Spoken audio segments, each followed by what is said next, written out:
सारी जिंदगी आदमी रोता है, महाराज हमें पति अच्छा नहीं मिला, रो रहे, हमें पत्नी अच्छी नहीं मिली, रो रहे, हमें बेटा अच्छा नहीं मिला, रो रहे, हमें पैसा ही नहीं मिला, हमारी तो भाग्य ही फूटे हैं। लो आदमी तो रो रहा है, हमारी तो किस्मत ही खराब है। ऐसे लोग रोते हैं ना। अच्छा मैया किसका किसका भाग्य फूटा है, लाओ मैं ठीक कर दूं आज।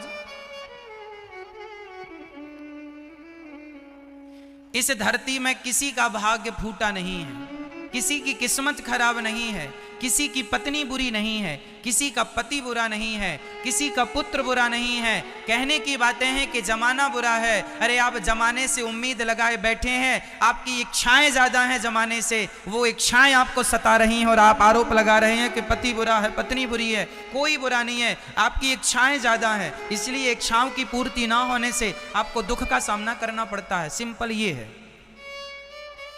हम यदि पत्नी से कोई उम्मीद ना करें, हम अपने पति से कोई उम्मीद ना करें, हम अपने बच्चों से कोई उम्मीद ना करें और सदा अपने आनंद में मस्त रहें कि भगवान ने ये मनुष्य का शरीर दिया है, क्या यही कम है? बताओ जी, यदि भगवान ने आपको बंदर बनाया होता तो क्या आप कथा सुन पाते? मैया, ओ मैया थोड़ा ध्यान दे दो मेरी माँ।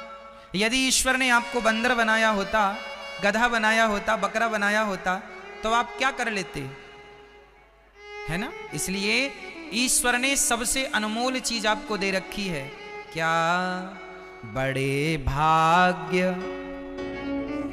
मानुष तन पावा,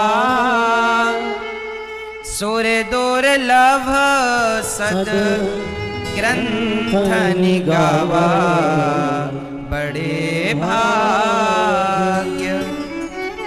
ये बड़े भाग्य से ईश्वर ने तुम्हें ये मानव का तन दिया है, इसलिए इस तन से किसी को देखने की जरूरत नहीं है।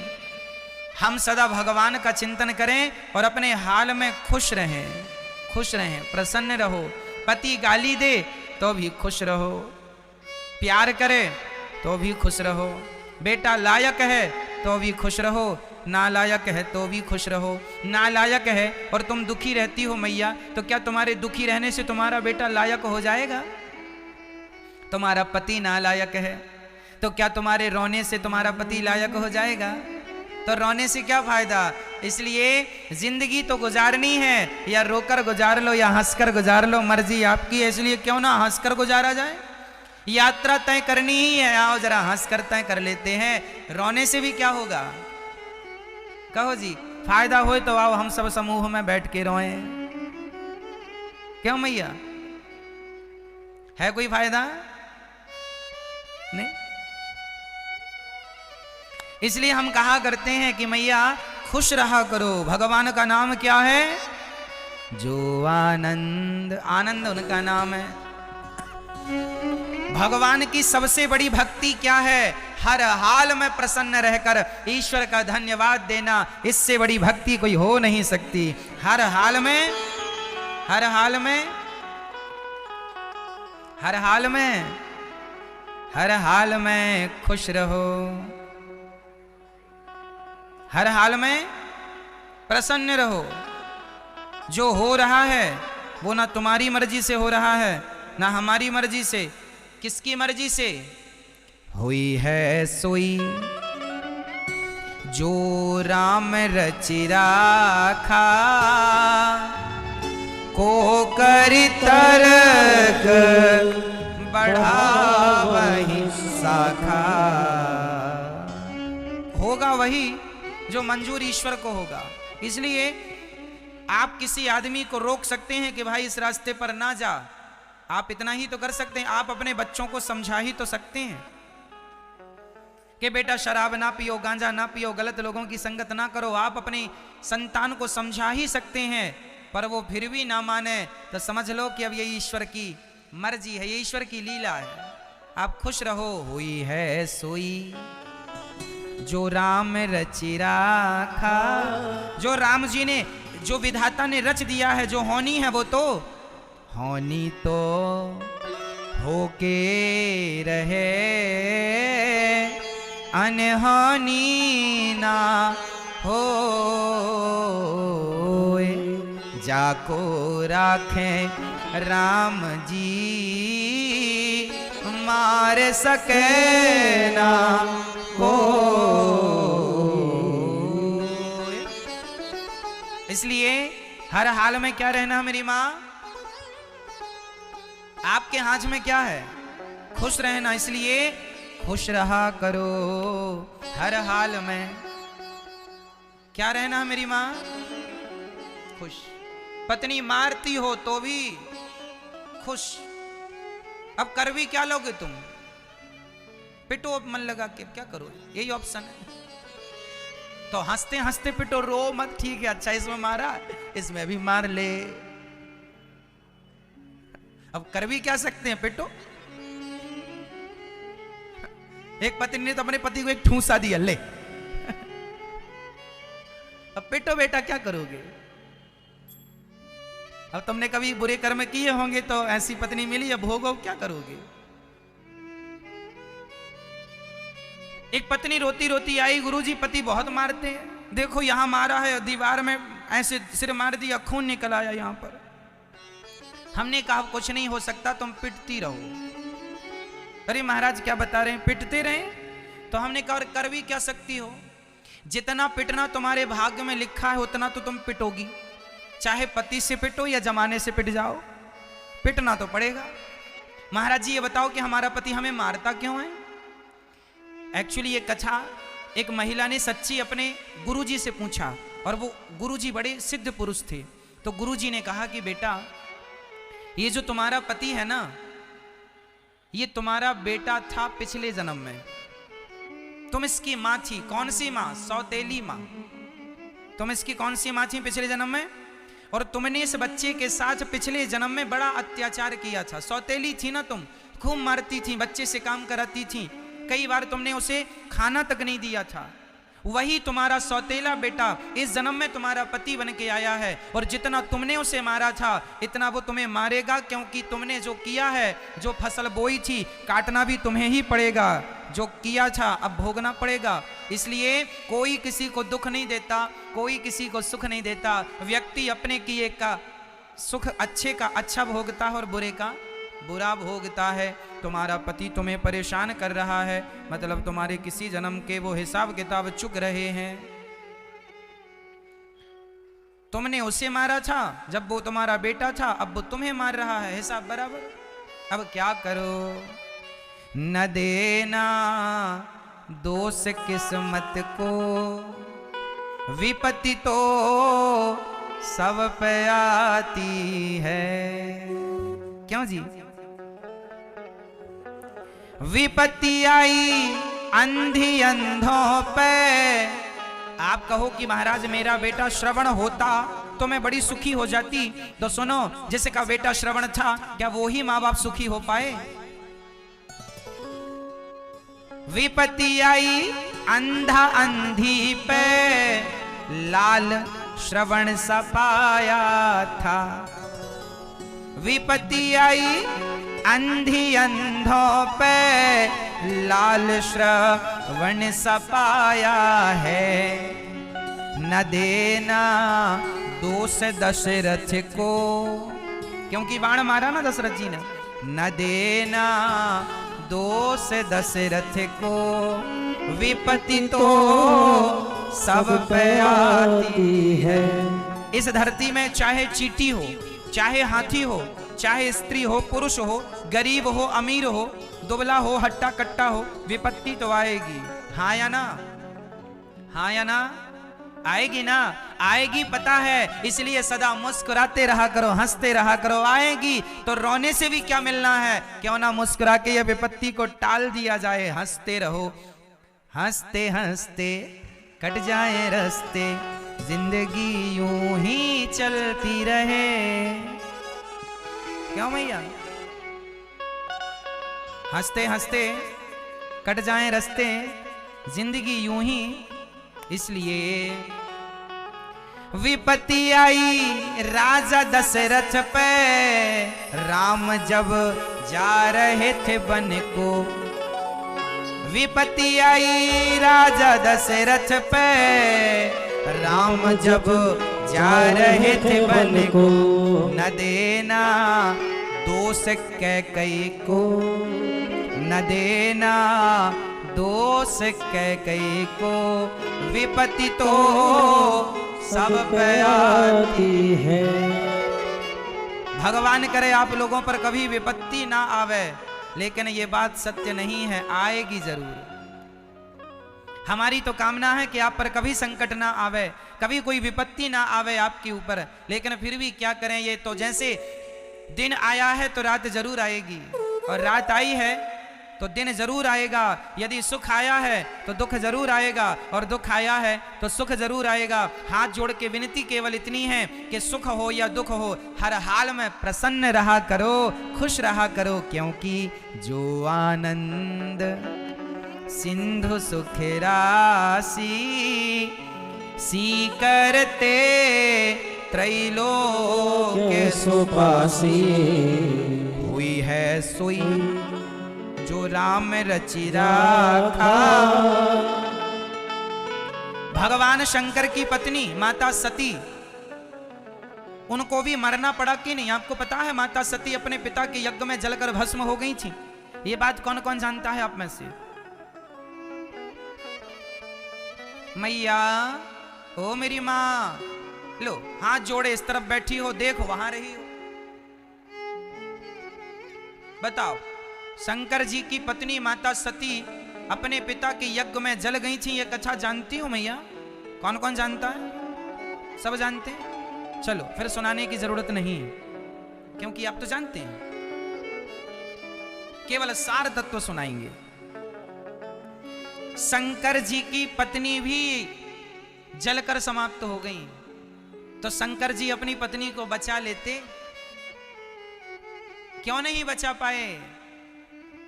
क्यों? हुई है सोई जो राम रचि राखा,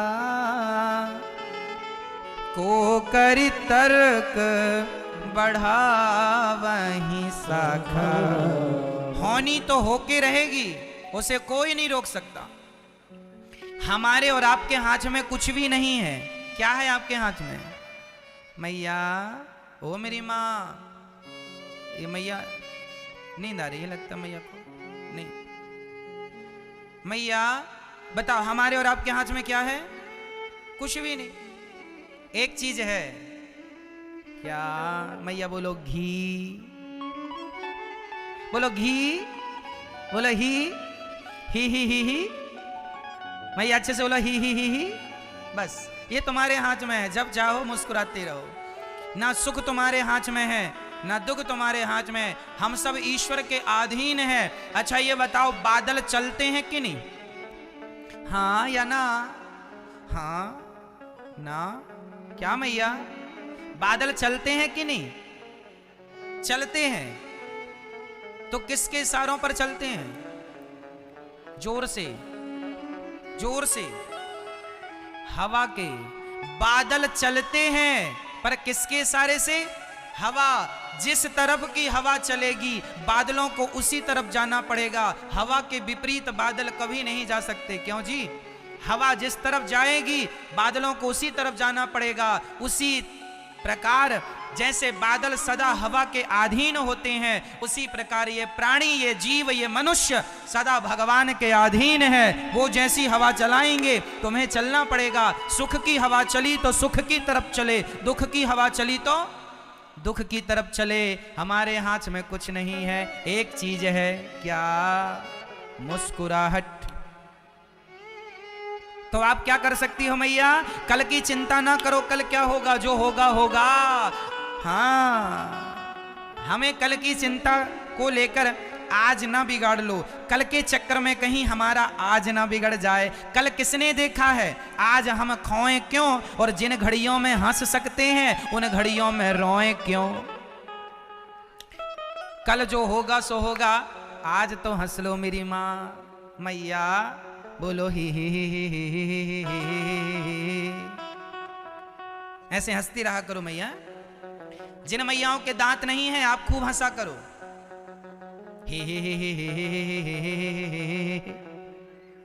खूब हंसा करो, प्रसन्न रहा करो।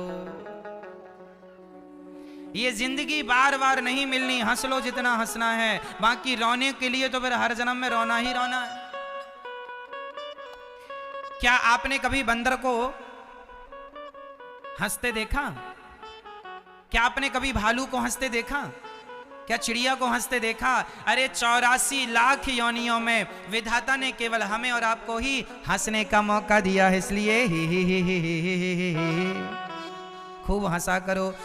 कल किसने देखा है? आज हम खोए क्यों? और जिन घड़ियों में हंस सकते हैं उन घड़ियों में रोए क्यों? गाए जा मस्ती के तराने, ठंडी आहें भरना क्या? अरे मौत आएगी तो मर भी लेंगे, मौत से पहले मरना क्या? मुकद्दर का लिखा मिटता नहीं, आंसू बहाने से जो होनी है वो होके रहेगी, किसी भी बहाने से जो होनी है वो हो जाएगी। तुम टेंशन ना लो, चिंता ना करो, सदा प्रसन्न रहो। जो दे विधाता ले लो तेरे फूल। अब राम जी से छोटे भाई कौन थे? राम से छोटे कौन? राम जी से छोटे भरत। लक्ष्मण जी तो भरत जी से छोटे हैं। राम जी से छोटे कौन? भरत। अब भरत जी का नाम विश्वभरण पोषण कर जोई, ताकर नाम भरत अस होई। भरत जी का नाम पड़ा भरत, जो विश्व का भरण पोषण करें, उनका नाम भरत है। जाके सुमिरन तेरे पुनासा, जिनके स्मरण मात्र से दुश्मनों के छक्के छूट जाएं, उनका नाम शत्रुघ्न जी शत्रुघ्न। लक्षण धाम राम प्रिय सकल जगत आधार, गुरु वशिष्ठ ते ही राखा लक्ष्मण नाम उदार। अब इनका नाम होगा लक्ष्मण। सुमित्रा के एक पुत्र का नाम लक्ष्मण, एक का नाम शत्रुघ्न, कैकेयी माँ के पुत्र का नाम भरत और कौशल्या माँ के पुत्र का नाम राम। चारों का नाम कर्ण संस्कार हुआ। चारों बड़े हुए, घुटनों केवल चलने लगे। जब बड़े हुए तो एक दिन क्या हुआ? श्याम गौर सुंदर दो जोरी, निरखहि छवि जननी तृण तूरी। कौशल्या मैया जब राम को देखती थी ना तो तिनका तोड़ देती थी। क्यों? तिनका तोड़ने का ये होता है ना कि किसी मेरी नजर ना लग जाए, तो मैया तिनका तोड़ देती थी। राम इतने सुंदर हैं, तिनका तोड़ देती हैं। आज वो भगवान जो व्यापक ब्रह्म परमात्मा पर ब्रह्म थे, आज वो कौशल्या के पुत्र बने हैं।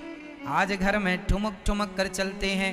राम जी लक्ष्मण जी थोड़ा बड़े हुए, भरत शत्रुघ्न जी बड़े हुए, तो अपनी अपनी मैयाओं को वो मैया मैया कह के बुला रहे हैं। क्या कह रहे हैं? मैया। क्या कह रहे हैं वो अपनी माँ को? मैया मैया कह रहे हैं। मैया, माँ, माँ, माँ या मैया, मैया मैया मैया। तो आप भी अपने बच्चों को ये संस्कार जरूर देना कि वो आपको अपनी मैया ही कहा करें, मम्मी नहीं। मम्मी भारतीय शब्द नहीं है, मम्मी भारतीय प्रचलन में नहीं था। ये तो इंग्लिश से मम्मी आ गया, इंग्लिश से पापा आ गए। नहीं तो हमारे यहाँ तो माता पिता ही चलता है। हम लोग गाते हैं मात पिता तुम मेरे। यदि ये आरती, चलो सुनो मैया ध्यान से सुनना। मात पिता तुम मेरे, शरण गहूँ मैं किसकी, तुम बिन और ना दूजा, आस करूं मैं किसकी। ओम जय जगदीश हरे।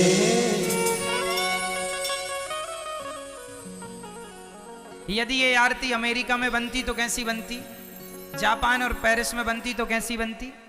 फिर वहां बनती मम्मी पापा मेरे, शरण गहूं मैं किसकी।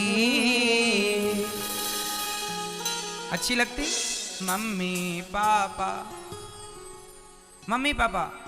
अब कोई माता पिता हटा दे, माता पिता तुम मेरे, हटा के कहे मम्मी पापा मेरे, अजीब नहीं लग रहा है ना? इसलिए अपनी मां को मम्मी ना कहा करो। मम्मी कहते हैं मरी हुई लाश जिस पर रखी जाती है ना, सड़े ना लाश, 15 से 20 दिन महीने भर लाश बनी रहे, उस प्रोसेस को मम्मी कहते हैं। तो मम्मी उसे कहते हैं। अम्मा तो आपकी जिंदा है, तो मम्मी नहीं मैया। क्या कहना है अपनी माँ को? मैया। क्या कहोगी मैया जी? अपनी माँ को मैया कहा करो। और पापा नहीं, पाप आ नहीं, पापा नहीं, पिताजी। पिताजी क्या कहना है? पिताजी कहा करिए। आप लोग चिल्लाते रहे पाप आ, अभी कम पापी हो कि और पाप बुला रहे हो? पाप आ, पाप आ, पाप आ, पाप आ नहीं, पाप जा, पाप जा, पाप जा। पिताजी कहो, पिताजी कहो। तो भगवान बड़े हुए। अब देखो क्या लीला है, जरा सुनिएगा। सारे संस्कार किया। एक दिन भगवान राम जी भोजन कर रहे हैं और वहां एक कौआ आके बैठा है। सब तो अंदर आके राम जी का दर्शन कर पा रहे हैं, पर कौआ बाहर बैठा काऊ काऊ का। ये कौआ कोई और नहीं, स्वयं काकभुषुंड जी हैं। काकभुषुंड जी काऊ काऊ कर रहे हैं। राम जी समझ गए कि मेरा भक्त आया है। तो जो अंदर आ सकते थे वो अंदर आ गए, जो अंदर नहीं आ सकते थे तो राम जी इतने दयालु हैं कि जो अंदर नहीं आ सकते उनके लिए खुद राम जी दर्शन देने बाहर चले गए। रोटी लेकर के, मक्खन और रोटी लेकर गए। तो कौआ ने हाथ से ले गयो माखन रोटी, हाथ से ले गयो माखन रोटी, कौआ ले गया। और ये काकभुषुंड जी भगवान का दर्शन करने लगे। शंकर जी भी दर्शन करने आए भगवान राम जी का। अब राम जी, एक दिन क्या हुआ, मैया कौशल्या ने राम जी को दूध पिलाकर पलने पर लिटाया कि तभी वो पूजा करने बैठी। माता कौशल्या और दशरथ जी किनकी पूजा करती थी? किनकी? रंगनाथ भगवान की। कौशल्या मैया किनकी पूजा करती थी? रंगनाथ भगवान की। ये रंगनाथ जी कौन है? आप जानते हैं रंगनाथ जी को? मैया, आप में से कितने लोग रंगनाथ जी को जानते हैं? जितने जानते हैं वो हाथ उठाएं। सिर्फ इतने लोग, 3 4 6 लोग बस। चलो आज हम आपका परिचय रंगनाथ जी से कराते हैं। रंगनाथ जी आज वर्तमान में श्रीरंगम, दक्षिण भारत में श्रीरंगम करके स्थान है रंगनाथ जी में। श्रीरंगम देखा आप लोगों ने? नहीं? चलो, यहां वृंदावन में भी रंगनाथ जी का मंदिर है। जहां सोने का खंबा है वो रंगनाथ मंदिर ही है। तो रंगनाथ जी की ऐसी महिमा है कि ये जो रंगनाथ जी है ना, बार बार बर मांगहूं हरस देहो श्री रंग। रामचरितमानस में भी रंगनाथ भगवान का उल्लेख है। कहां पर? वो दोहा सुनो। बार बार, ये शंकर जी कह रहे हैं भगवान राम से कि हे प्रभु, बार बार बर मांगहूं हरस देहो श्री रंग। ये रंग कौन है? रंगनाथ जी। तिरुपति बालाजी का नाम सुना होगा। तिरुपति बालाजी से ठीक 350 किलोमीटर, 400 किलोमीटर की दूरी पर रंगनाथ जी का मंदिर है। जब दक्षिण भारत कभी तिरुपति बालाजी जाना हो आपका तो रंगनाथ जी जाइएगा। फिर वहां कांचीपुरम में वहां वरदराज भगवान भी हैं। ये सब दक्षिण के तीर्थ हैं। राम सेतु के पहले, रामेश्वरम के पहले, जैसे हमारे हिंदू धर्म में 4 धाम होते हैं ना, तो 4 धाम में कौन कौन सा धाम? पहला धाम उत्तर में बद्रीनाथ जी। तो बद्रीनाथ जी में केवल बद्रीनाथ जी नहीं है। अब कोई बद्रीनाथ जी आएगा तो हरिद्वार का भी दर्शन करेगा कि नहीं? तो हरिद्वार, फिर बद्रीनाथ जी, और बद्रीनाथ जी जाएगा तो उसके ऊपर फिर वहां पर कौन है जानते हैं? केदारनाथ जी। तो ये केदारनाथ जी, बद्रीनाथ जी, हरिद्वार, ये एक ही धाम है ना, समझ रहे हैं? अब जैसे कोई द्वारिका जाए तो द्वारिका में केवल द्वारिका बस थोड़ी है, द्वारिका के आसपास बहुत सारी जगह हैं जहां भगवान की अन्य लीलाएं भी हम लोगों को देखने को मिलती हैं। द्वारिका से 15 किलोमीटर दूर वहां पर माता रुक्मणी जी का एक छोटा सा मंदिर है। वहां माता रुक्मणी जी कुछ वर्षों तक पानी पीकर ही वहां रही हैं। उन्हें श्राप लग गया था कि तुम कृष्ण से दूर रहोगी, दुर्वासा जी का। तो आज भी वो जगह द्वारिका में है।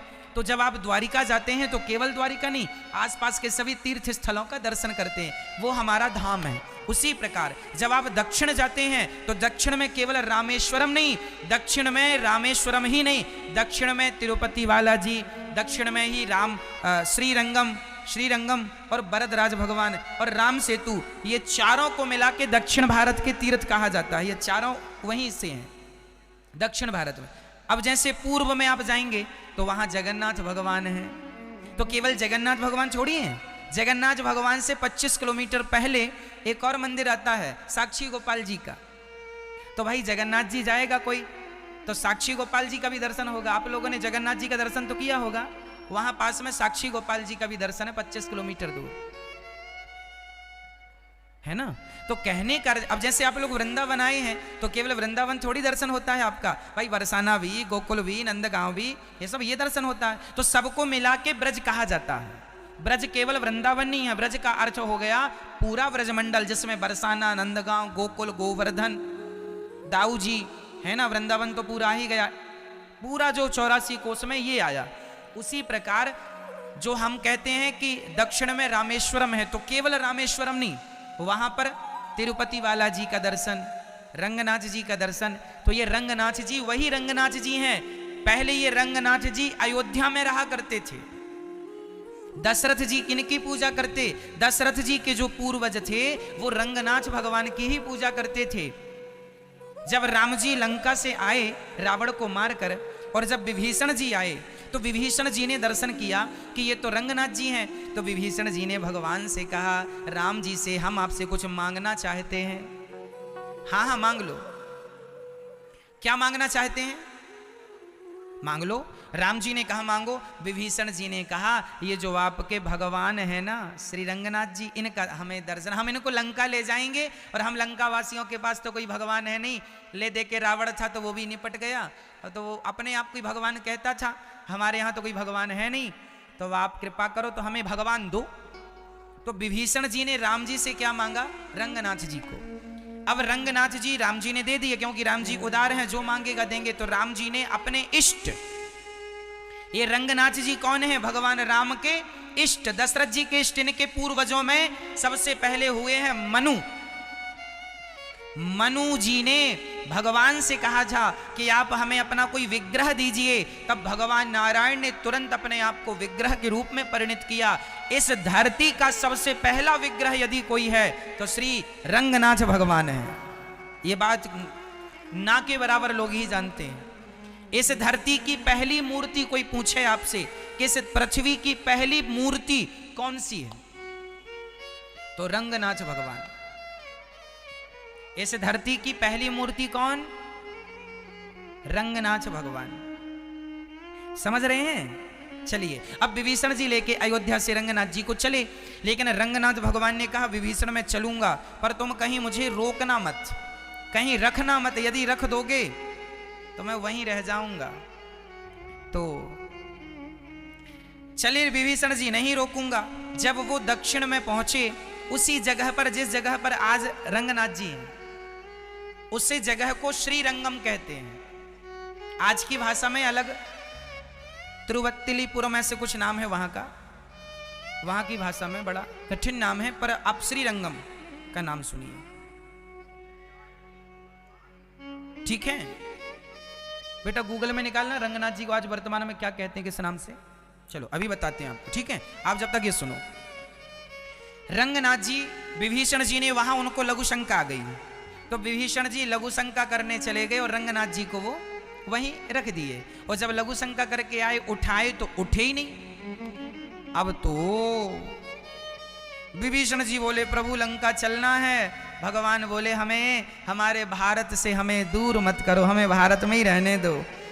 तो भगवान बोले कि मैं देखूंगा तेरी तरफ, तू चिंता ना कर, तुम वहीं से पूजा करना लंका वासियों। तो रंगनाथ जी आज भी लंका की तरफ मुंह है, दक्षिण की तरफ मुंह है। रंगनाथ भगवान का मुख किस तरफ है? दक्षिण की तरफ। भगवान ने कहा मैं रहूंगा अपने भारत में, पर कोई बात नहीं, तुम्हारा प्रेम है तो तुम्हें देखता रहूंगा, तुम्हें कोई बाधा नहीं आएगी, तुम वहां से हमारी तरफ मुंह करके हमें पुकारा करो, हम आ जाया करेंगे। तब से भगवान पहले अयोध्या में थे रंगनाथ जी, अब वहां चले गए। जैसे वर्तमान में हमारे श्रीनाथ जी हैं, श्रीनाथ जी भगवान का नाम सुना, राजस्थान में है आजकल श्रीनाथ जी, ऐसे ऐसे ऐसे खड़े हैं, है ना, कमर में हाथ रख के श्रीनाथ जी। ये पहले गोवर्धन भगवान यहीं रहा करते थे। 500 साल पहले श्रीनाथ जी यहीं गोवर्धन में रहा करते थे। आक्रांताओं के कारण पर श्रीनाथ जी को वहां पर स्थापित किया गया था। कहा जाता है कि बस 200 साल बाद श्रीनाथ जी फिर यहीं आ जाएंगे गिरिराज जी में, है ना। तो ये इतिहास है भारत का। रंगनाथ जी के स्थान को आज वर्तमान में तिरुवनंतपुरम कहते हैं। तिरुवनंतपुरम तो शायद तिरुपति बालाजी के स्थान का नाम है, आप और देख लेना बस। चलिए, रंगनाथ जी भगवान की ये महिमा है। तो ऐसे भगवान कर हाथ जोड़ के कहा भगवान शंकर ने, वार वार वर मांगहूं हरस दे हो श्रीरंग, पद सरोज अनुपायनी भक्ति सदा सतसंग। तिरुपति और रंगनाथ जी जो है ना, यहाँ पर 1000 साल पहले रामानुजाचार्य जी आए और रामानुजाचार्य जी तिरुपति भगवान जी से बात किया करते थे। वो बात किया करते थे जिस संप्रदाय से हम है ना, ये दास अनिरुद्ध की संप्रदाय हमारी श्री संप्रदाय है। श्री मतलब लक्ष्मी जी, लक्ष्मी जी से चली हुई संप्रदाय, और हमारे श्री संप्रदाय के परम प्रधान पीठ श्री रंगनाथ भगवान ही है। रंगनाथ भगवान ही है ना। तो रंगनाथ जी, वृंदावन में भी रंगनाथ जी का मंदिर है ना, सोने का खंबा जिसे आप कहते हैं। अब राम जी थोड़ा बड़े हुए, एक दिन क्या हुआ, राम जी को लेने विश्वामित्र जी आए, और विश्वामित्र जी नहीं, राम जी, दशरथ जी बोले मैं नहीं दूंगा अपने राम को, देना तो पड़ेगा। नहीं दिया तो विश्वामित्र जी गुस्सा हो गए, देना पड़ेगा। अब राम लक्ष्मण को विश्वामित्र जी लेकर गए। राम जी पढ़ने गए, अल्पकाल विद्या सब पाई। राम जी ने बहुत कम समय में बहुत सारी विद्याओं को अर्जित कर लिया, अर्थात हासिल कर लिया। कम समय, भगवान है, उन्हें क्या पढ़ने की जरूरत है, पर फिर भी परंपरा को उन्होंने निभाया है ना। और उन्होंने परंपरा का मान किया है। तो राम जी पढ़ के आए, और जब पढ़ के आए तो राम जी क्या सीख कर आए कि प्रातः काल उठ के रघुनाथा, मात पिता गुरु नावहि माथा। राम जी जागते हैं, नहाते हैं, स्नान करते हैं। इसके बाद सबसे पहले माता को, पिता को, अपने इष्ट रंगनाथ भगवान को, है ना, और अपने गुरुजनों को राम जी प्रणाम करते हैं। प्रातः काल उठ के रघुनाथा, मात पिता गुरु नावहि माथा। राम जी जागते ही ये काम करते हैं। यही संस्कार बच्चों को देने की जरूरत है कि वो अपने माँ बाप को, आजकल के बच्चे प्रणाम भी नहीं करना जानते, घुटनों को छूते रहते हैं, घुटनों को नहीं, चरण स्पर्श किया करिए। माता पिता को तो दंडवत करना चाहिए। दंडवत मतलब लेटकर प्रणाम करना चाहिए। क्या करना चाहिए? लेट के प्रणाम। भगवान को, गुरु को और माता पिता को सदा लेट के प्रणाम करना चाहिए। भगवान के मंदिर में जाओ तो लेट कर प्रणाम करो। अच्छा, महिलाओं को लेट के प्रणाम नहीं करना चाहिए। महिलाएं कैसे प्रणाम करें?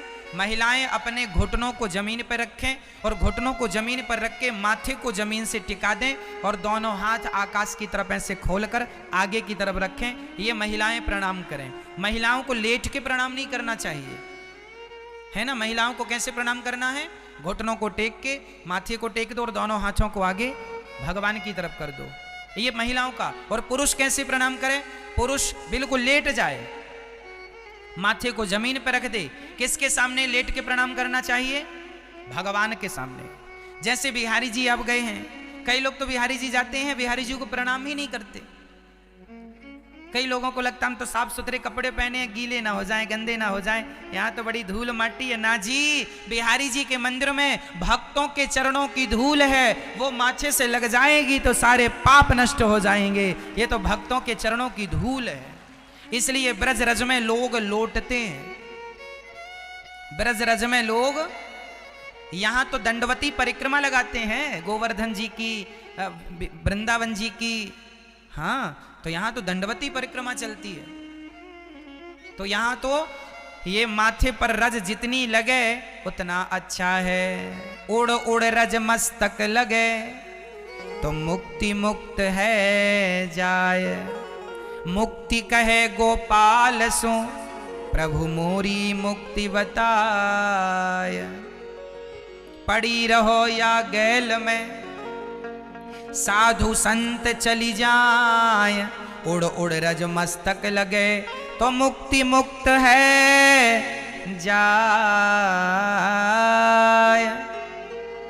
इसलिए यहाँ की धूल को लेट कर प्रणाम, मंदिरों में सदा लेट कर दंडवत करना है। कैसे प्रणाम करेंगे? अपने भगवान को, अपनी माता को, अपने पिता को और हमेशा गुरु को। कैसे प्रणाम करना चाहिए? लेट कर। पुरुषों को और महिलाओं को घुटना और माथा जमीन से टेक कर। ठीक है? कई बार महिलाएं लेट जाती हैं, गलत है। महिलाओं को लेट के प्रणाम नहीं करना चाहिए। भक्ति हो पर ज्ञान वाली भक्ति हो, है ना? ज्ञान युक्त भक्ति है तो भक्ति है।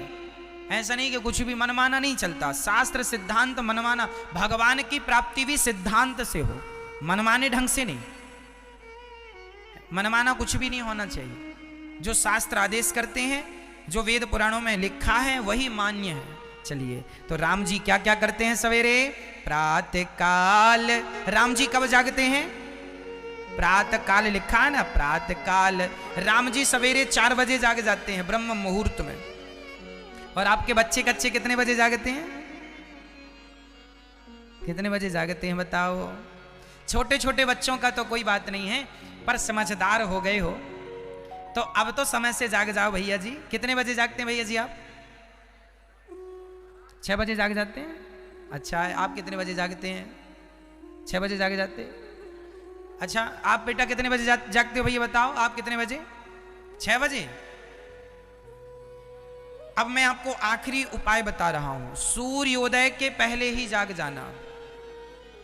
जो आदमी सुनना, जो स्त्रियां भी सुनेंगी और पुरुष भी, जिनके घर में सूर्योदय के बाद भी दरवाजे बंद होते हैं, सूर्योदय के बाद भी सोते रहते हैं, उनके सभी पुण्य नष्ट हो जाते हैं। इसलिए सूर्योदय, सूर्य भगवान आ गए तो आपको चाहिए कि वो आए हैं तो खड़े होकर नमस्कार करके उनको प्रणाम कीजिए। जय हो सूर्य भगवान, आप आए हैं, वंदन कीजिए। और आप पढ़े हैं, ये गृहस्थों का धर्म नहीं है। सूर्योदय के पहले जाग जाओ। हम नहीं कहते कि तुम 4 बजे जागो, हम 5 बजे जागने का भी नहीं कहते। हम कहते हैं सूर्योदय से पहले जाग जाओ। और सूर्योदय होने के पहले आपके बिस्तर, पहले के जमाने में पता है 24 घंटे घर में बिस्तर नहीं बिछा रहा करते थे, पर आज के जमाने में तो ये पॉसिबल नहीं है। पर मैं इसका भी उपाय बता रहा हूं। सुनो, पहले के जमाने में क्या होती? मचान होती थी। मैं ये मचान जानती हो? मचान क्या होती है? ऊपर है ना, कपड़े हम लोग ऐसे समेट के ऊपर ऐसे रख दिया करते थे, है ना, उसे मचान कहते थे। हर जगह की भाषा में अलग अलग कुछ कह सकते हैं, आपकी अलग भाषा हो सकती है। तो दिन भर कपड़े नहीं बिछा रहा करते थे किसी के घर में, गद्दा रजाई है ना, सब साफ हो जाता था। दिन में बिस्तर का बिछा रहना भी ठीक नहीं होता। तो महाराज जी आज के जमाने में तो सिंपल वो वाले, पहले वो वाले पलंग होते थे कि खड़ा करके रख दो किनारे, है ना, समझ रहे हो भैया? वो खटिया हुआ करती थी, खटिया, खाट। अब वो खाट का जमाना तो नहीं, सुंदर बड़े बड़े पलंग आने लगे हैं आजकल, बेड आते हैं ना सुंदर। कोई बात नहीं, आप जब बिस्तर से उठा करें तो अपने बिस्तर को जो रात भर सोने में बिस्तर में सिलवट पड़ जाती है ना, तो आप अपने बिस्तर को ठीक कर दिया करो, चादर को ठीक कर लिया करो, बिस्तर को ठीक, तकिया वकिया व्यवस्थित, और कंबल चादर है उसको व्यवस्थित घड़ी करके रख देने से भी कोई दोष नहीं होता। अब सूर्य भगवान आ गए हैं और आपके बिस्तर फैले हैं तो फिर दोष होता है। तो सबसे पहले जागकर अपने बिस्तरों को ठीक करना चाहिए और इसके बाद स्नान करके सबसे पहला सूर्योदय, सूर्य भगवान को नमस्कार, सूर्य भगवान को जल चढ़ाना चाहिए। सूर्याय नमः, आदित्याय नमः, भौमाय नमः, खगाय नमः, मित्राय नमः, भास्कराय नमः। तो राम जी जल्दी जागते हैं, आपको भी जल्दी जल्दी जल्दी जल्दी जागना चाहिए, ठीक है। जितने कहते हैं जिसने ब्रह्म मुहूर्त को नहीं देखा वो ब्रह्म का दर्शन कभी नहीं कर सकता। सुबह का विटामिन डी, सूर्य भगवान की जो पहली किरणें होती हैं ना, बड़ी पौष्टिक होती हैं। आपको पता है सूर्य भगवान से क्या मिलता है? हमें विटामिन डी मिलता है, और केवल डी नहीं, अन्य चीजें प्राप्त हो जाती हैं। इसलिए हम सभी को, बच्चों को, बूढ़ों को सवेरे की धूप जरूर देखनी चाहिए, दिखानी चाहिए। हमारे शरीर पर पड़ेगी, शरीर स्वस्थ रहेगा। आजकल का आदमी सोता रहता 10 बजे तक, बिस्तर पर ही मैया चाय ले आती है, अभी जागा, मंजन भी नहीं किया, कीचड़ भी नहीं छूटा आंख का, और वो खा रहा। रे राम राम, ये आदमी है कि राक्षस है? बिस्तर पर बैठा बैठा खा रहा है। रावण भी ऐसा नहीं करता था कभी। रावण भी सवेरे जाग के अपने पूजा पाठ में लग जाता था। पहले के राक्षस भी आज के समझदारों से अच्छे थे। क्या बताएं? अब बताओ, बिस्तर पे तुम चाय पी रहे हो बिना नहाए, बिना मंजन किए। अरे राम राम, अरे नहा लो, पहले भगवान का धन्यवाद दे दो, स्मरण कर लो ठाकुर जी का, भगवान से कह दो हे नाथ आपका धन्यवाद, ये सुंदर सा जीवन आपने दिया। और थोड़ा ये जरूर सोचा करो कि एक सूर्योदय होते ही हमारे जीवन का एक दिन कम हो गया, एक नया सूर्य आया तो पुराना जीवन खत्म। इसलिए आप रोज मर रहे हो, हर दिन हर रोज आप कम हो रहे हो, इसलिए सदुपयोग करो। जाग कर उठ जाग मुसाफिर, भोर भई अब रैन कहाँ तू सोवत है, जो सोवत है वो खोवत है, जो जागत है सो पावत है। अब राम जी चले, राम लक्ष्मण को लेने कौन आए? विश्वामित्र जी। और विश्वामित्र जी जब राम लक्ष्मण को लेकर चले ना मेरी माँ, तो कहाँ चले? विश्वामित्र जी यज्ञ कर रहे थे, उस यज्ञ में राक्षस यज्ञ को पूरे नहीं होने दे रहे थे, तब राम जी आगे चले। और राम जी ने वहां पर ताड़का नाम की राक्षसी आई, तो एक ही बाण प्राण हर लीन्हा, दीन जानते ही निज पद दीन्हा।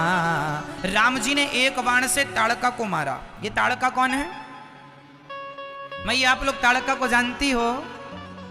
मैया ताड़का को जानती हो आप लोग? क्यों, आपके पड़ोस में रहती है क्या?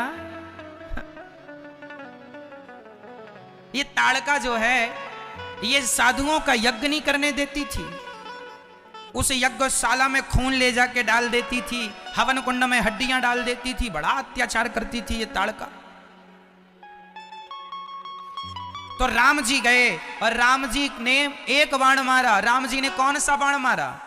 राम जी ने रूप का बाण मारा। राम जी इतने सुंदर थे, इतने सुंदर थे कि ताड़का ने राम को देखा, अरे इतने सुंदर, और देख के ही मर गई ताड़का। एक ही बाण प्राण हर लीना, एक बाण में मार दिया। कौन सा बाण मारा? रूप का बाण। कितने सुंदर हैं भगवान कि ताड़का जैसी तो मर ही गई, ताड़का जैसी मर गई। इसलिए भगवान जितने सुंदर है ना, कोई नहीं। कृष्ण अवतार में भी राम जी ने, कृष्ण जी ने पहले स्त्री को ही मारा था। क्या नाम था पहली स्त्री का जिसको मारा था? आप बताओ। भगवान कृष्ण ने पहली स्त्री को मारा, कौन थी वो? पूतना। उसे भी मारा, हा? और इसे भी राम जी ने मारा। ये दोनों अविद्या हैं। राम जी ने ताड़का को नहीं, ताड़का के रूप में अविद्या थी, उसे नष्ट किया। अब आगे गुरु जी का यज्ञ पूरा कराया, राम जी ने आगे चले। तो आगे जब राम जी चले, कहाँ चले? जनकपुर। जनकपुर में सीता जी का विवाह था।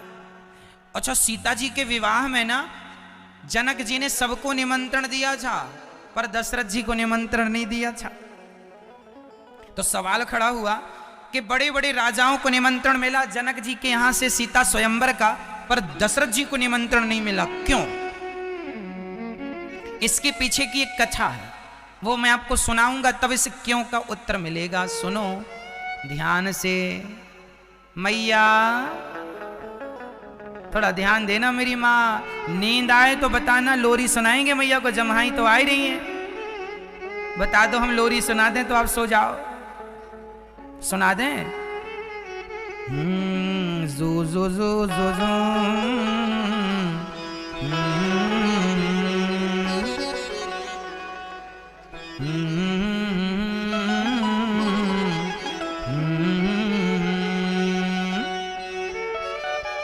यशोदा का नंद लाला ब्रज का उजाला है, तेरे लाल से तो सारा जग झिलमिलाए। जू जू जू जू जू मैया सो ना जाना।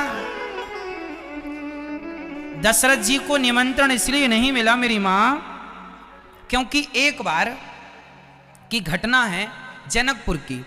ये जनक जी कौन है? माता सीता के कौन है ये जनक जी? जोर से बोलो। पिता। वैसे तो माता सीता का जन्म पृथ्वी से हुआ है। सीता माता के जन्म की कथा कुछ इस प्रकार है, वो भी सुन लो। कहा जाता है कि रावण ने एक बार सभी संतों को मारा और सभी संतों का खून, रक्त इकट्ठा किया और मंदोदरी को दे दिया। तुम संभालना, जब तक मैं ना मांगूं ये घड़ा संभाल के रखना। मंदोदरी ने अपने शयन कक्ष के पास ही उस घड़े को सुरक्षित रख दिया। एक दिन आधी रात को मंदोदरी को प्यास लगी, तो मंदोदरी ने उस घड़े को पानी का घड़ा समझकर धोखे से नींद में थी और उस घड़े को मंदोदरी ने पी लिया। और चूंकि उसमें खून था, संतों का रक्त था, चूंकि संतों का रक्त था, तो मंदोदरी संतों का रक्त पीने से गर्भवती हो गई।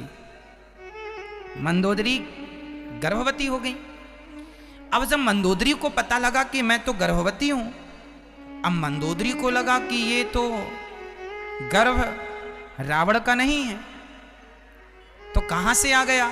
मंदोदरी को यह पता नहीं था कि मैंने घड़े का पानी पी लिया, खून पी लिया पानी समझकर। अब वो चिंता में डूब गई कि ये गर्भ किसका है। अच्छा, रावण बड़ा ज्ञानी था। रावण तो आदमी का माथा पढ़ के बता देता था कि तुम्हारा बाप कौन है। तो कल को यदि बच्चा हो गया और रावण ने देखा कि ये तो मेरा बेटा है ही नहीं, तो मंदोदरी तो चिंता में डूब गई कि ये तो मेरे जीवन में बड़ा कलंक लग जाएगा। तो मंदोदरी ने अपने पति रावण से कहा कि आप गर्जना कीजिए, आज मैं आपकी गर्जना सुनना चाहती हूं। तो रावण ने गर्जना की, और रावण जब गर्जना करता था तो गर्भवती नारियों के गर्भ गिर जाते थे, तो मंदोदरी का गर्भ भी गिर गया। उस गर्भ को उठाकर मंदोदरी ने उसी घड़े में डाल दिया और उसका मुंह कपड़े से ज्यों का त्यों बंद कर दिया। अब रावण को याद आया कि मैंने तुम्हें घड़ा दिया था, वो कहां है? मंदोदरी ने पकड़ा दिया, ये रहा आपका घड़ा। रावण ने वही घड़ा जनक जी के राज्य में गाड़ दिया। क्यों गाड़ा? क्योंकि रावण चाहता था कि संतों का खून यदि जनक के राज्य पे गाड़ूंगा तो इनके यहाँ पर सूखा पड़ जाएगा और यहाँ की प्रजा भूख से मर जाएगी और प्रजा फिर राजा को श्राप देकर नष्ट कर देगी, फिर मैं भी जनकपुर में कब्जा कर लूंगा। तो रावण का तो ये विचार था, तो उसने जनक के जमीन पर घड़े को गाड़ दिया। लेकिन पृथ्वी माता ने उस घड़े का पालन किया, क्योंकि उसमें गर्भ था ना, मंदोदरी के द्वारा उसमें डाला गया। तो अब उस गर्भ की रक्षा किसने की? माता पृथ्वी ने। और पृथ्वी माँ ने उस गर्भ की रक्षा की, पालन किया। और जब पूरी तैयारी हो गई तो जनक जी को स्वप्न आया कि आपके नगर में आप फलानी जगह पर सोने का हल बनाइए और उसकी जुताई कीजिए। सोने के हल से जुताई की गई तो घड़े से एक कन्या का जन्म हुआ। उसी कन्या को हम माता सीता कहते हैं। ये रही माता सीता के जन्म की कथा। पृथ्वी पर कहां से आई? तो ये आई। कई लोग कहते हैं कि रावण की बेटी है सीता। ना, रावण की बेटी नहीं है। चूंकि संतों का रक्त पिया था तो संतों की बेटी कही जा सकती है। चूंकि रावण की पत्नी मंदोदरी है तो मंदोदरी के गर्भ में कुछ दिन रही, तो इस भाव से कहा जा सकता है कि रावण की भी बेटी सीता है। इसलिए जब रावण ने माता सीता को चुराया था तो रावण ने कोई गंदी नीयत से नहीं चुराया था सीता को। एक बात मैं आपको स्पष्ट कर दूं, रावण ने माता सीता को चुराया जरूर था, पर रावण ने गंदी नीयत से नहीं चुराया। यदि गंदी नीयत से चुराया होता तो वो अपने महलों में रखता ना सीता जी को। उसने अशोक वाटिका में क्यों रखा? रावण जानता था कि ये जगत जननी है। वाल्मीकि रामायण में तो ये तक लिखा है कि रावण सवेरे 4 बजे जाग जाता था और सबसे पहले दूर से ही माता सीता का दर्शन करता था और प्रणाम करता था। रावण जानता था कि ये सीता कौन है। वो जानता था कि ये जगत जननी जगदम्बा माता लक्ष्मी है, भगवती है, ये जानता था। तो आप सवाल कीजिए हमसे कि जानता था तो फिर क्यों चुराया? इसलिए चुराया कि रावण अपने सीता को ना चुराता तो रावण ये जानता था कि मैं तपस्या तो कर नहीं सकता, भक्ति तो कर नहीं सकता। यदि राम से दुश्मनी कर लूंगा तो राम के हाथों मर करके मैं अपने परम धाम परम गति को प्राप्त कर लूंगा। जो गति साधु संतों को तपस्या करने से मिलती है वही गति रावण को भी मिली जो राम जी ने दी। तो रावण चाहता था कि इसलिए रावण लड़ने सबसे अंत में गया। एक बार पहले गया और आखिरी में गया। मेघनाथ ने कहा था, जब मेघनाथ ने लक्ष्मण जी को मारा तो पहली बार में तो शक्ति मार दिया, लक्ष्मण जी मूर्छित हो गए। फिर संजीवनी बूटी खिलाकर लक्ष्मण जी को जीवन दान दिया तो लक्ष्मण जी जिंदा हो गए। अब की बार लक्ष्मण जी को जब मेघनाथ ने ब्रह्मास्त्र मारा ना तो ब्रह्मास्त्र लक्ष्मण जी को प्रणाम करके लौटा। ब्रह्मास्त्र पाशुपतास्त्र मारा, भगवान शिव का त्रिशूल मारा तो शंकर जी का त्रिशूल लक्ष्मण जी की परिक्रमा करके लौटा। सारे अस्त्र शस्त्र निष्फल हो गए। यहां तक कि मेघनाथ के पास सबसे इस धरती का सबसे पावरफुल अस्त्र कौन सा है? सुदर्शनास्त्र, सुदर्शन। मेघनाथ ने लक्ष्मण जी पर क्या छोड़ा था? सुदर्शन। पर सुदर्शन तो भगवान लक्ष्मण जी की परिक्रमा करके आ गया। अब समझ गया मेघनाथ कि ये कोई सामान्य पुरुष नहीं है, ये तो भगवान है। तुरंत मेघनाथ रावण के पास गया। पिताश्री, क्या है? अपनी भलाई चाहते हो तो माता सीता को लौटा दो। जिन्हें आप वनवासी पुरुष कह रहे हैं वो भगवान है। मैं देख लिया अपनी आंखों से। सुदर्शन इस धरती का सबसे शक्तिशाली प्रहार है, लेकिन उसने परिक्रमा लगाई तो वो किसी व्यक्ति की परिक्रमा नहीं लगा सकते, वो तो भगवान की ही लगा। ये राम लक्ष्मण भगवान है, मेघनाथ ने कहा। तो रावण ने डांटा, अरे मूर्ख, तू डर गया लगता उन वनवासियों से। एक काम कर, चूड़ियां पहन और लंका में बैठ, मैं जाऊंगा, ये मेरा युद्ध है, अब रावण ही लड़ेगा, तुझे लड़ने की जरूरत नहीं। तब मेघनाथ ने कहा, पिताजी बात ऐसी नहीं है, मैं युद्ध करने से भाग नहीं रहा हूं, लेकिन कहीं निर्दोष प्रजा न मारी जाए। आपने गलत किया है, किसी की नारी का हरण करके लौटा दीजिए। मैं तो आपका बेटा हूं, मैं अब पिता का विरोधी बनकर जी नहीं सकता और युद्ध से मुंह छुपा कर भाग नहीं सकता। मैं लड़ूंगा, भले मर जाऊं।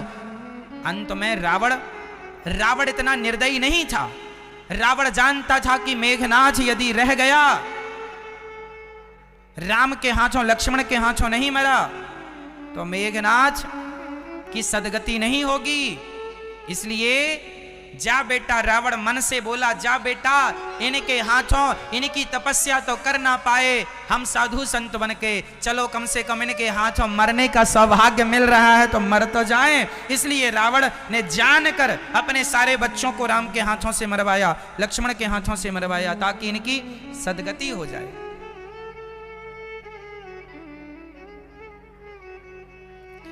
तो ये रहा माता सीता जी का चरित्र। और माता सीता के इस चरित्र में एक चीज ये समझनी है कि माता सीता पृथ्वी से प्रकट हैं और वो केवल राम के लिए बनी है। रावण के अंदर सीता माता के प्रति पूरा सद्भाव श्रद्धा थी। एक बात बताओ, तब का रावण ज्यादा बुरा था कि अब के रावण ज्यादा बुरे हैं? पहले की सीता रावण की लंका में भी सुरक्षित थी और आज की सीता अपने घर में, गली मोहल्ले में, चौराहे में, रेलवे स्टेशन, पुलिस स्टेशन में भी आज की सीता सुरक्षित नहीं है। तब की तो लंका में सुरक्षित थी। तो तब का रावण खतरनाक नहीं था, अब के रावण ज्यादा खतरनाक है ना मैया। अब चलो, सीता जी का स्वयंवर हो रहा है। जिनके जो धनुष तोड़ेगा उनके गले में सीता जी वरमाला पहनाएंगी। तो समस्या ये है कि जनक जी ने सबको निमंत्रण दिया तो दशरथ जी को क्यों नहीं दिया? इसकी कहानी सुनो। बात ऐसी है मेरी माँ कि एक बार की बात है कि जनक जी बैठे थे एक बगीचे में और उस बगीचे में सारे लोग नृत्य कर रहे थे और जनक जी उस बगीचे का लुत्फ उठा रहे थे। तभी वहां पर एक संत आ गए और संत ने देखा कि राजा जनक तो हमें देख भी नहीं रहे हैं और अपनी मस्ती में मस्त हैं, ये बगीचा बड़ा सुंदर बना रखा, उसी को देख रहे हैं। तो संत ने श्राप दे दिया, जनक तुमने संत को पानी तक को नहीं पूछा। अपने बगीचे और अपना उनका जो उपवन था ना, बड़ा सुंदर था, हरे हरे पेड़ पौधे थे और बड़े फलदार फूलदार वृक्ष थे। तो संत ने श्राप दे दिया, जाओ तुम्हारी ये बगिया उजड़ जाए। जनक जी चरणों में आए, महाराज अपराध हो गया, हमने आपका स्वागत नहीं किया, पर ये बगिया से हमारा बड़ा लगाव है। ये बगिया बड़े अच्छे पुष्पों से और फलों से भरी रहती है, इसलिए आप इसे दंड ना दो, ये बगिया हरी भरी कर दो। तो संत जी ने कहा, तुम्हारे नगर में कोई पतिव्रता नारी होगी तो वो पतिव्रता नारी कच्चे सूत से, कच्चे धागे की रस्सी बनाएगी और कच्चे घड़ा में बांधेगी और इस कुएं से जो पानी निकाल करके बगीचे में सिंचन करेगी, सींचेगी, तो यह बगिया फिर हरी भरी हो जाएगी। अब जनक जी ने देखा अपनी पत्नी को, तो पत्नी ने तो नजर झुका ली। जनक जी की पत्नी बड़ी पतिव्रता थी, पर जरा सा संदेह था। कच्चा धागा जानते हैं? कच्चा सूत तो हाथ लगे टूट जाता है। और कच्चा घड़ा मीन्स बिना पका घड़ा। कच्चा घड़ा माटी का, तो माटी में जाएगा फूल के तुरंत। अब कच्चे धागे की रस्सी बनाना ही कठिन है, पहला। दूसरा, कच्चे घड़े पे बांध के पानी भर के और सींचो, फूटे ना। अब देखो ये कौन कर सकता? एक पतिव्रता नारी कर सकती है। जनक जी की पत्नी ने कहा, माता सीता की मां ने, ना जी ये मेरे बस का नहीं है, मैं कर तो लूंगी पर मुझे बड़ी लाज आ रही है। जरा सा भी घड़ा टूट फूट गया तो लोग बड़ा हंसेंगे। लो, बड़ी पतिव्रता बन रही थी। अब सारे नगर में डिंडोरा पीटा जनक जी ने, है कोई पतिव्रता? थी तो बहुत सारी, पर सब डर रही थी, है ना, डर रही थी। तब क्या हुआ, जनक जी को लगा कि यहां भले ना मिले पतिव्रता, अयोध्या में मिल जाएंगी।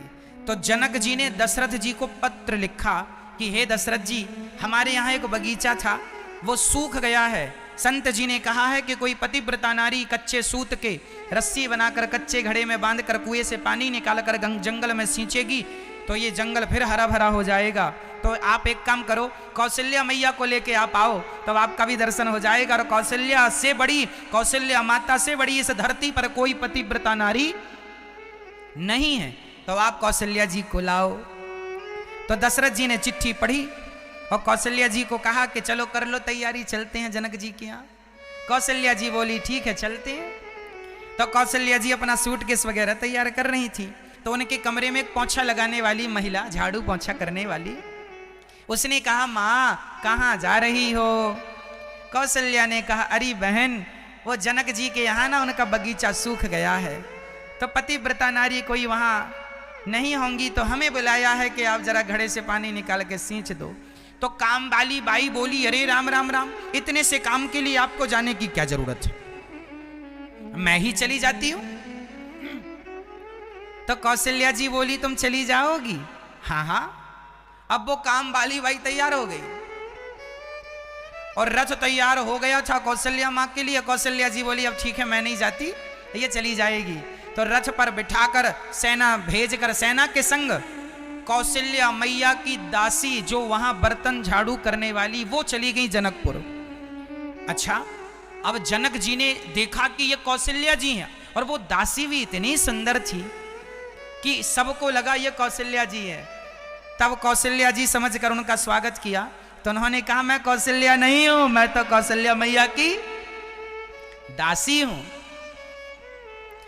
जनक जी घबराए, हे भगवान बुलाया था महारानी को, आ गई दासी, तो तुम कर लोगी ये काम? हाँ हाँ लाओ। भैया जी वो अयोध्या की दासी थी कौशल्या माँ की। उसने कच्ची सूत की रस्सी बनाई, कच्चे घड़े पे बांधा और कह दिया हे विधाता यदि मैं सच्ची पतिव्रता हूं तो ना ये सूत टूटे, ना तो ये धागा टूटे, ना तो घड़ा फूटे और पानी बढ़िया निकले। डाला घड़े को, सच्ची पानी, सब देख रहे हैं बड़ी बड़ी आंखें फाड़ फाड़ के कि जरा भी टूटे तो हम ताली बजाएं, क्योंकि कई लोग तो तमाशे ही देखने आते हैं कि जरा कुछ त्रुटि होए सो हम मजे करें। और सब देख रहे हैं बड़ी बड़ी आंखें फाड़ फाड़ करके, पर ये तो अयोध्या की नारी है पतिव्रता। उसने निकाला और पूरे जंगल में जो पानी का छिड़काव किया, देखते देखते सारा उजड़ा हुआ जंगल हरा भरा हो गया। जय जयकार लगने लगी, कौशल्या मैया की जय, कौशल्या मैया की, कौशल्या मैया की दासी की जय, जय जयकार होने लगी।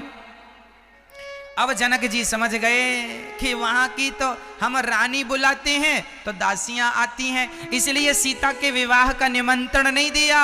कहीं कहीं कहीं इस बार कोई दास ना भेज दें सीता के लिए कि तुम ही धनुष पर डोरी चढ़ा लो, तुम ही तोड़ दो, और कहीं कोई दास वास तोड़ गया तो हमारी सीता तो दासी हो जाएंगी। इसलिए जनक जी ने अयोध्या में निमंत्रण,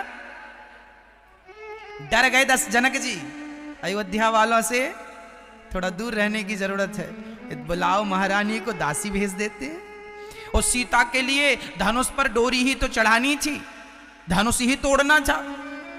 और दशरथ जी कह देते किसी झाड़ू पोंछा वाले जब तू ही तोड़ के आजा, वही तोड़ देता ले। इसलिए जनक जी डर गए, ना जी अब अयोध्या तो निमंत्रण भेजना ही नहीं है। इसलिए जनकपुर से अयोध्या में कोई निमंत्रण नहीं आया था, पर निमंत्रण विश्वामित्र जी के यहाँ आया। और उस समय विश्वामित्र जी के पास राम लक्ष्मण थे, यज्ञ पूरा कराने गए थे। तो राम लक्ष्मण को लेकर विश्वामित्र जी चल पड़े जनकपुर की तरफ। और जब जब जनकपुर की तरफ चले तो रास्ते पर एक चीज देखी, आश्रम एक दीखि मग माही, खग मृग जीव जंतु ताहा नाही। तो गुरु विश्वामित्र जी से राम जी ने कहा, गुरु जी रुकिए रुकिए। विश्वामित्र जी कहाँ रहते थे? आज वर्तमान में बक्सर, बिहार में एक जिला है ना बक्सर, है ना, बक्सर से चले हमारे राम जी कहाँ की तरफ? जनकपुर की तरफ। जनकपुर मतलब नेपाल की तरफ, नेपाल की तरफ। आज जनकपुर आधा नेपाल में है, आधा भारत में है। क्यों जी? मेन जनकपुर तो हमारे भारत में ही है, पर कुछ जनकपुर की वहां की चीजें कुछ नेपाल में भी आती हैं। तो राम जी नेपाल की तरफ गए, ठीक है, जनकपुर की तरफ चले। तो रास्ते में एक जंगल में एक आश्रम दिखाई पड़ा, जहां पशु नहीं, पक्षी नहीं, कोई नहीं, उजड़ा। तो राम जी ने गुरुजी से कहा, गुरुजी ये जंगल, ये आश्रम उजड़ा उजड़ा क्यों है, यहां कोई रहता क्यों नहीं है? तब विश्वामित्र जी ने कहा, अरे रघुनंदन, इस आश्रम की तरफ तो कोई देखता भी नहीं है, आप क्यों देख रहे हैं? राम जी बोले, जिसे कोई नहीं देखता उसी को देखने के लिए तो हमने जन्म लिया है प्रभु। जिसे कोई ना देखे उसे भगवान देखते हैं। विश्वामित्र जी ने कहा, अरे रघुनंदन, ये जो आश्रम है ना, ये गौतम मुनि का आश्रम है। यहाँ अहिल्या नाम की एक महिला रहा करती थी। वो देखो ये पत्थर जो पड़ा है ना, ये नारी के आकार का पत्थर है। तो राम जी ने कहा, ये कि नारी पत्थर कैसे हो गई? तब विश्वामित्र जी ने पूरी राम कहानी सुनाई कि इस आश्रम में एक गौतम नाम के संत रहा करते थे, उनकी पत्नी अहिल्या रहा करती थी। अहिल्या इतनी सुंदर थी, इतनी सुंदर थी। एक्चुअली ये अहिल्या किसकी बेटी हैं? ये अहिल्या ब्रह्मा जी की बेटी है। किसकी बेटी हैं अहिल्या? अहिल्या किसकी बेटी हैं? ब्रह्मा जी की। जब ब्रह्मा जी ने अहिल्या को प्रकट किया तो ये इतनी सुंदर थी कि सारे देवता मोहित हो गए। देवताओं को लगा ब्रह्मा जी इनका विवाह हमसे कर दो। खासकर इंद्र की नियत ज्यादा थी, हमसे कर दो। ब्रह्मा जी ने कहा नहीं, तुमसे नहीं करेंगे। उस समय गौतम ऋषि बड़े तपस्वी संत थे, तो ब्रह्मा जी ने अपनी बेटी गौतम ऋषि के आश्रम में दे दी। गौतम जी से कहा कि ये मेरी बेटी है, 5-6 साल आपके आश्रम में रहना चाहती है, आप इसे शरण दीजिए। अब देखो, ब्रह्मा जी अपनी बेटी को देकर चले गए। किसे देकर गए? गौतम ऋषि को। उस समय गौतम जी का अहिल्या से विवाह नहीं हुआ था। इतनी सुंदर थी अहिल्या कि इंद्र की नियत भी अहिल्या पर थी। लेकिन धन्य है गौतम ऋषि कि उनके पास रहती थी ये अहिल्या। लेकिन गौतम ऋषि ने कभी भी अहिल्या पर कुदृष्टि नहीं डाली, गलत निगाहें नहीं डाली। कैसा तप था, कैसा त्याग था। और 6 साल बीत गए, जरा भी कलंक नहीं लगा गौतम ऋषि को। इतनी सुंदर नारी संग होते हुए भी उन्होंने अपनी दृष्टि खराब नहीं की। तब ब्रह्मा जी ने प्रसन्न होकर कहा, वाह गौतम, मैं तुम्हारी परीक्षा ले रहा था कि तुम्हारा मन कितना कंट्रोल में है। इसलिए मेरी माँ, और ये कथा आपको ये इशारा कर रही है कि जिस व्यक्ति का मन वश में है वही व्यक्ति मनुष्य कहलाने का अधिकारी है।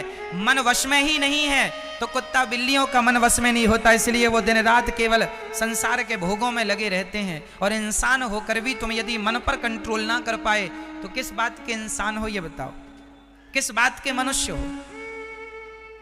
इसलिए ब्रह्मा जी ने आकर गौतम ऋषि का विवाह अहिल्या से कर दिया और फिर अहिल्या उनकी धर्म पत्नी हो गई। लेकिन इंद्र की नियत अभी तक थी। अहिल्या की बेटी हुई, अहिल्या माता की बेटी माता अंजनी हनुमान जी की नानी है। ये कोई आपसे सवाल करे कि अंजनी माता की मां कौन है? अंजनी माता की मां कौन? उत्तर दो, उत्तर दो, जोर से बोलो। अहिल्या बेटी हैं। हनुमान जी की कौन लगी? ये नानी। तो जिन्होंने अहिल्या, जिन्होंने अंजनी जैसी बेटी को जन्म दिया है, फिर इंद्र आए। चंद्रमा और इंद्र ने दोनों ने योजना बनाई। चंद्रमा ने मुर्गा बन करके 1 बजे रात को ही, 2 बजे रात को ही कह दिया कुकड़ू कू। दुर्वासा जी, उस जन्म की अलार्म घड़ी तो मुर्गा हुआ करता था। जंगल के मुर्गे बोलते ना कुकड़ू कू कुकड़ू कू। पहले के जमाने में कोई मुर्गा घर में तो पालता नहीं था, ये सब कुछ जंगल में हुआ करते थे। तो गौतम ऋषि को लगा सवेरा हो रहा है, मैं जाऊं स्नान करके आऊं, तो गंगा जी नहाने चले गए गौतम ऋषि। तब तक इंद्र आया और इंद्र ने गौतम ऋषि का रूप बनाया और अहिल्या के पास चला गया। अहिल्या को स्पर्श करने लगा। अहिल्या समझ गई कि मेरे पति तो ये हो नहीं सकते। क्यों? क्योंकि मेरे पति सवेरे सवेरे जो समय भजन पूजन का है उस समय उनका मन भोगों में कभी लग ही नहीं सकता। इतना विश्वास था अपने पति पर, ये मेरा पति नहीं हो सकता। लेकिन अब पति के रूप में था। इंद्र ने रूप किसका बनाया था? गौतम ऋषि का। तो वो उन्हें छू रहा था, इंद्र छू रहा था, अहिल्या को टच कर रहा था। पर माता विरोध कर रही थी कि कुछ तो गड़बड़ है। अभी वो टच कर ही रहा था, उसने दुष्कर्म नहीं किया। तब तक गौतम ऋषि जब गंगा जी गए तो गंगा जी ने कहा, अरे बेटा आज तुम जल्दी आ गए, अभी तो 4 बजा नहीं है। देखो गंगा बात कर रही हैं गौतम ऋषि से, गंगा जी तुम जल्दी आ गए। माता जी मुर्गा बोला, नहीं तुम्हारे संग छल हुआ है, वो मुर्गा कोई और नहीं चंद्रमा है। अब तो गौतम ऋषि गुस्से में